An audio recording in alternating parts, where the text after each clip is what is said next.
Hey there, this is David Owen Hastings and welcome back to my studio.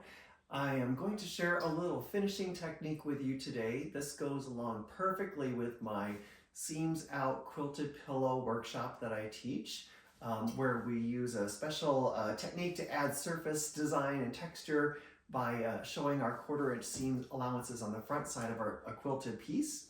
And what I want to do is talk about how to add in an invisible zipper and finish off the pillow. So if you've taken this workshop with me, perhaps you've gotten to this stage here. I'll just make a little mention about pillow forms and size. Here's kind of a standard 20-inch pillow form. This will work great.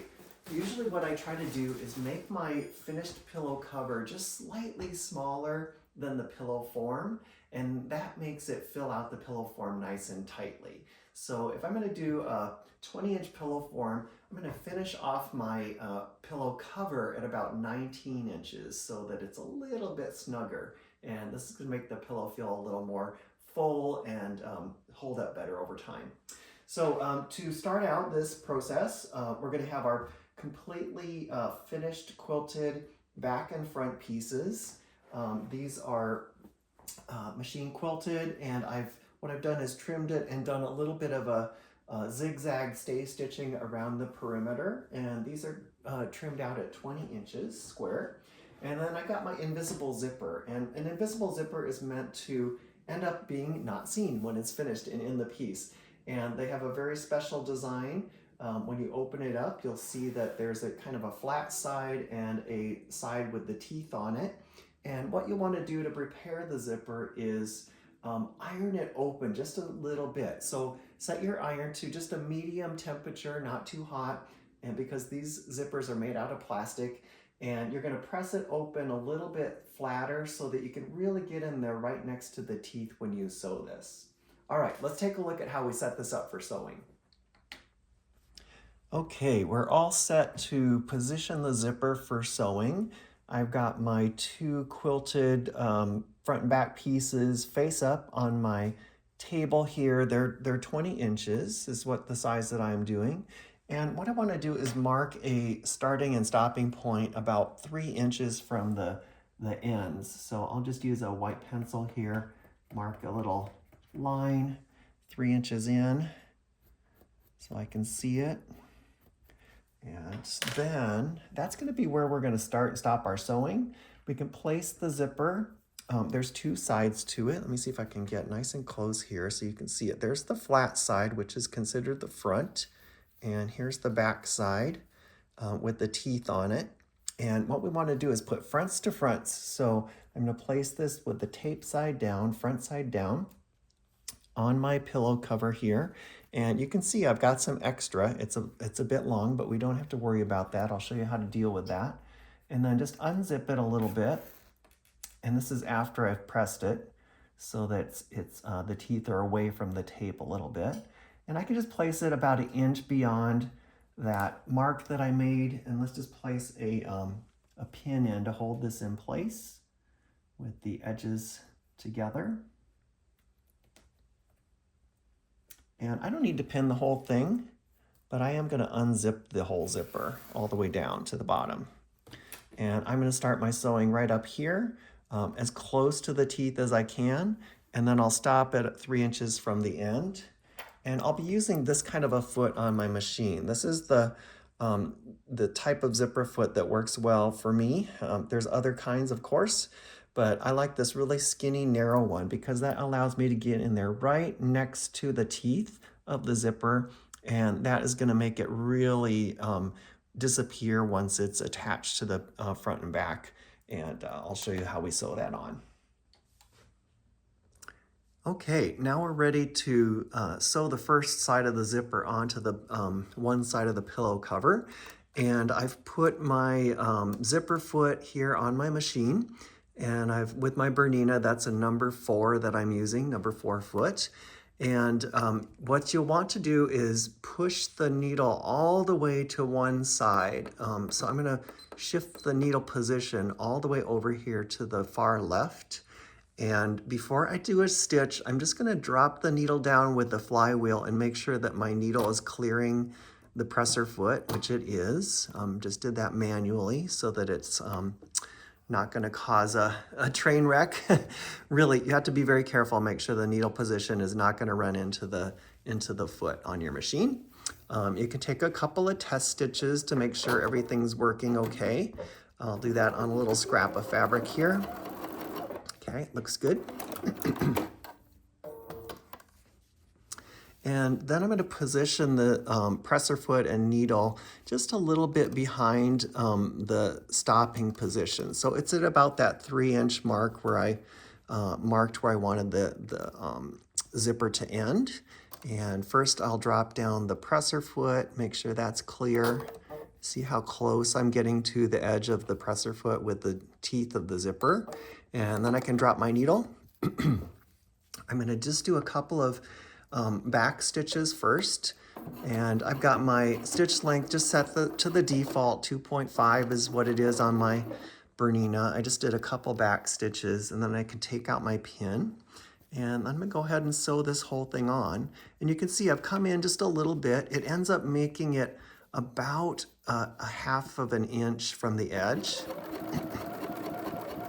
And if you want to pin this whole thing on and keep it nice and straight, you can do that.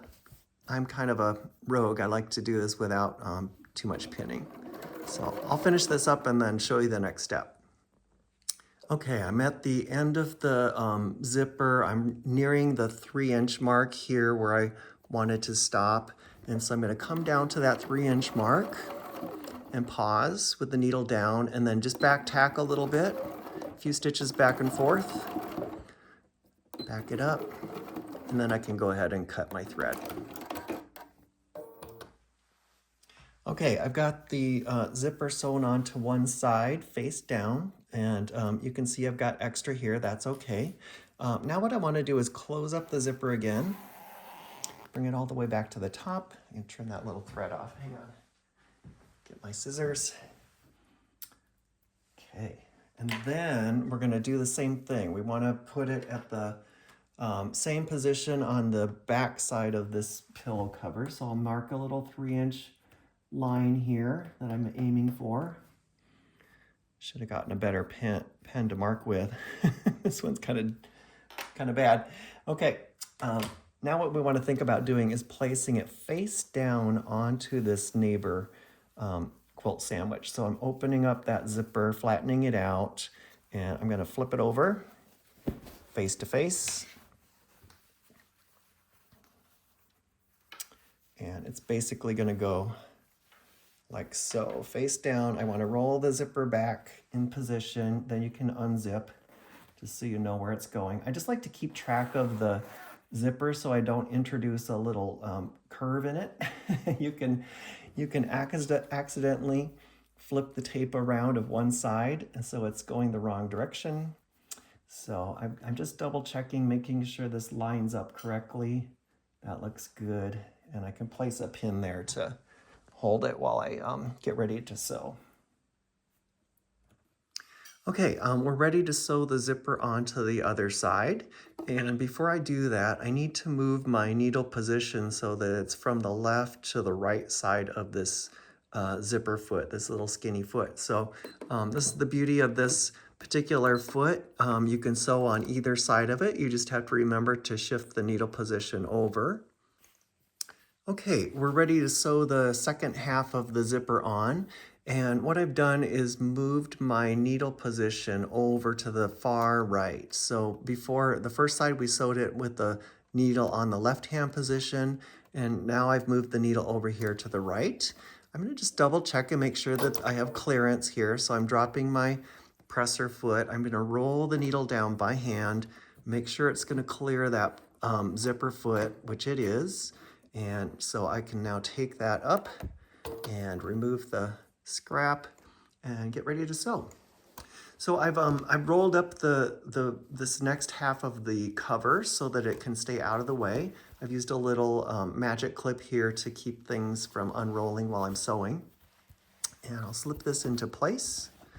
And it's a little funky because I'm still attached here now to this other half of the the pillow cover, but get it in place, and then you're going to position it so that it's at that 3-inch mark or a little bit behind the 3-inch mark. I'm going to go ahead and roll my needle down next to the teeth just to hold things in place, and then put my presser foot down. And I'll just take a couple of stitches forward.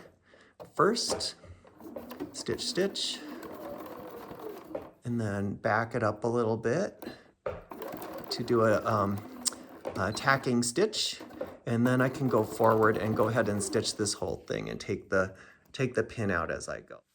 Okay, so I've just sewn the right-hand side of the zipper down, and if you recall, I stopped about 3 inches from the end here so that I have a nice gap, and we're going to take care of this extra zipper in a bit.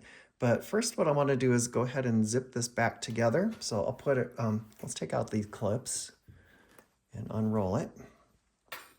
And then I'll take the zipper back up to the top. Well, it's easier when you have it face to face. So I've placed it face to face, and I'm grabbing the zipper from inside and closing it. Helps if you have good finger dexterity, which I don't apparently today. Okay, so here's what it's going to look like. I'm going to have a little bit of extra here at the top, and I'm going to have quite a big extra tail at the bottom. No problem. I'm going to place these, get these squared up so that the corners are matched. I can go ahead and pin it in place. Grab my pins. I like to pin like this, where I pin out towards the corner from the inside, and then I don't have to worry about removing them until I'm done. Okay, I have got everything pinned, almost completely pinned, and what I want to do before I pin this last side, and this is very, very important, is to reach inside and open up this zipper all the way. So I'm going to reach inside with my hand, grab that zipper, pull it open, and come all the way, almost all the way to the end here. Actually, if you can go beyond. No, almost to the end. That's good. Yeah, maybe about an inch from the end is good. Had to think about that. Okay, now I can pin this last side, and this is what you'll have. You'll have the tail sticking out, and you can see that I've marked the corners here with a taper. And let me just zoom in a little bit for you here. Come in a little closer. What I've done is marked 5 inches from the corners here and here, and I've marked 1 inch in from this corner. So 1 inch this way, 1 inch that way, found that center spot, and then I marked it with this gentle curve to go from the 1 inch mark back to where my standard seam allowance is going to be. And I've done all 4 corners like that, marked them with this taper. What this is going to do is when I turn the pillow right side out and I put the form inside, this kind of evens out the corners. If you don't do this little taper and you put the pillow form in, which raises everything up, then you get these little odd pointy corners on the pillow when it's turned outright.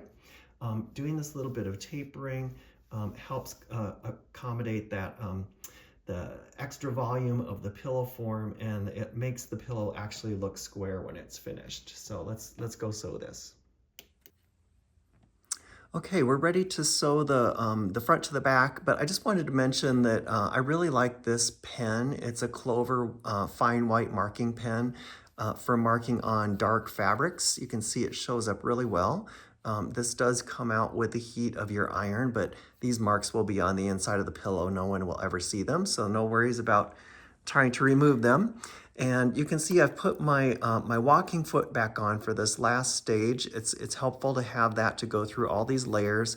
Also, if your machine starts skipping stitches, you might want to change your needle to a top stitch needle. So a 90-14 size needle. It just makes a bigger hole for the thread to pass through and get through all the layers nicely. So I'm going to start my stitching back here where I marked 5 inches away from the edge of the corner. And I'm going to drop the needle in there and hopefully get this get this started. So I'm going to come a little forward of the starting spot, drop my presser foot, drop the needle, and I'm going to stitch forward just a couple stitches, and then back stitch a little bit, back tack, and then stitch forward. And you can see here I've got the excess tail of the zipper. We're gonna just trim that right off when we're done here. So I'm gonna come up, and you can see I'm following that curved line, heading for the corner. I'm gonna go just beyond it a couple of stitches, and then back up a couple of stitches. And stopping with the needle down, I can lift up my presser foot and rotate. And same thing, I'm gonna stitch forward a couple stitches, back tack a couple of stitches, and then proceed forward to finish that line. Then I can just use the edge of my walking foot. It's kind of the perfect spacing here to stitch along the straightaway.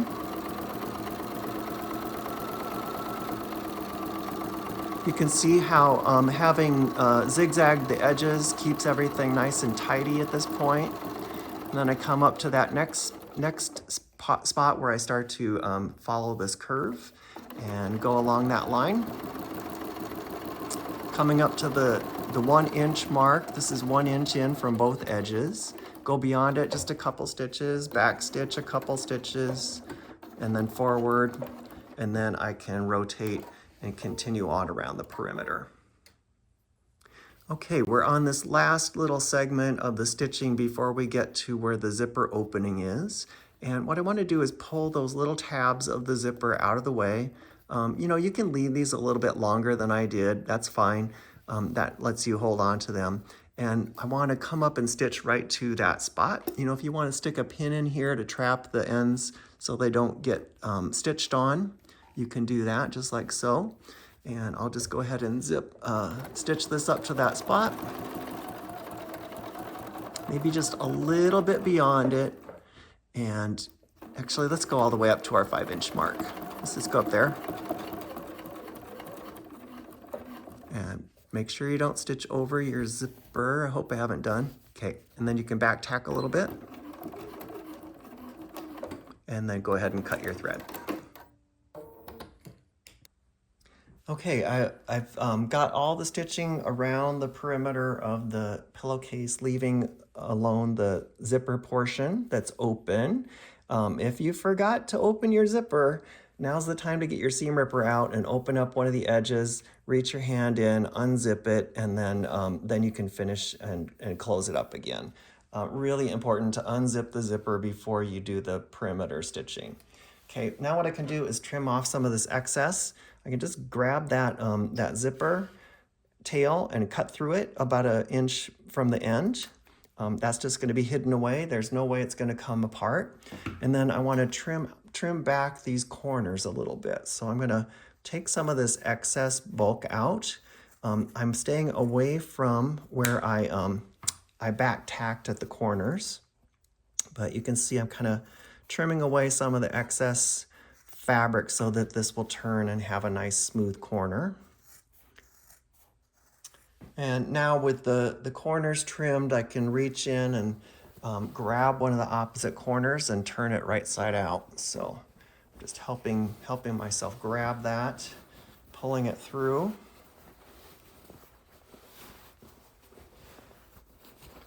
I like to try to push it through as much as possible rather than pull, because you don't want to tear anything or stretch it too much.